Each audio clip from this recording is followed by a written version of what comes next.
Et le plus souvent, ce qui revient, c'est comment pratiquer le jeûne intermittent correctement. Le jeûne intermittent, donc pour resituer les choses, s'il y en a qui ne connaissent pas le principe, c'est de prolonger le jeûne nocturne. Pendant la nuit, on se repose, le système digestif se trouve au repos et à ce moment-là, le corps se trouve en jeûne nocturne. Et donc le principe du jeûne intermittent, c'est de prolonger ce jeûne nocturne soit avant, en sautant le repas du soir, soit après, en sautant le repas du matin. Donc le principe, donc, c'est que si on mange d'habitude à 20h le soir et le lendemain à 7h du matin, on a 11 heures de jeûne nocturne, et bien là on va gagner 1 heure, 2 heures, 3 heures ou plus de repos digestif. Donc grâce à ce repos digestif, le corps déjà récupère puisqu'il dépense moins d'énergie dans la digestion et surtout le corps va avoir la capacité de se régénérer, de drainer plus efficacement les toxines dans les périodes qui sont pour lui les périodes optimales pour ça, c'est-à-dire en soirée, la nuit ou au petit matin. Alors le jeûne intermittent, pour le pratiquer correctement, il y a plein de méthodes. C'est pas simplement de dire on saute le repas du matin, c'est ce qui est conseillé le plus souvent, mais sauter le repas du matin, c'est pratique parce que beaucoup de gens peuvent y arriver, mais c'est pas une vérité absolue pour dire je pratique le jeûne intermittent correctement. On peut aussi sauter le repas du soir. Moi, je conseille de voir surtout comment on se sent. C'est au feeling qu'il faut faire ça. C'est-à-dire que si je vous dis de sauter le repas du matin et que vous n'êtes pas bien le matin à partir de 9h, on va vous dire oui, c'est parce que votre corps travaille et qu'il y a un état de surmenage de l'organisme qui est important, ce qui est vrai. Mais en même temps, peut-être qu'en sautant le repas du soir et avec la nuit qui enchaîne, vous serez beaucoup mieux pour continuer à faire ce jeûne intermittent. Donc il n'y a pas une règle absolue de dire il faut faire le matin. Ça, c'est en fonction de votre ressenti. La deuxième manière également pour faire ce jeûne intermittent, c'est d'accepter qu'on ne fasse peut-être pas 16, 18 ou 20 heures de jeûne la première fois.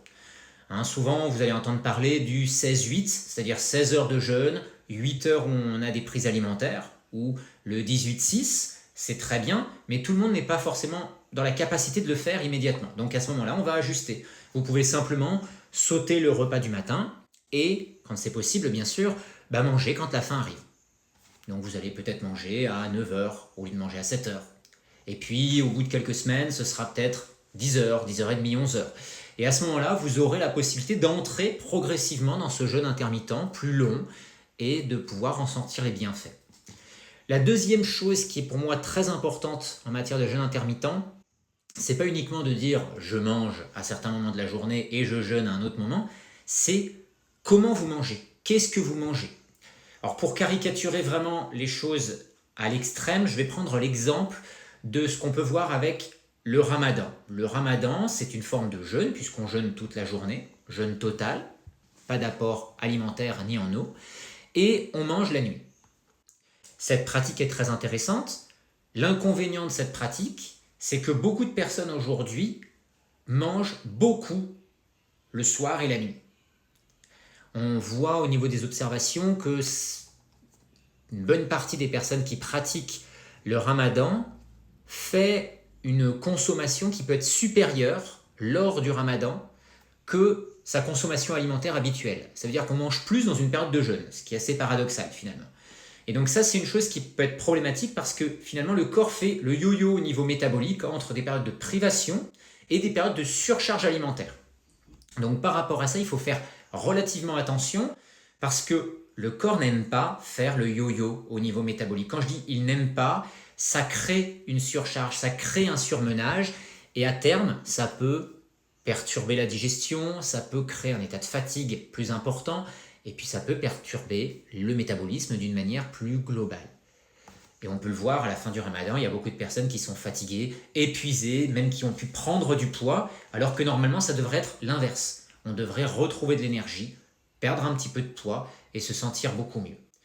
Donc là, la problématique, c'est quoi? C'est qu'on va manger d'une part beaucoup, sur une courte période, et au-delà de manger beaucoup, en plus on va manger la nuit, qui est encore plus problématique puisque la nuit, c'est le moment où le corps se repose. Donc on le prive de ce repos, de cette récupération qui est importante.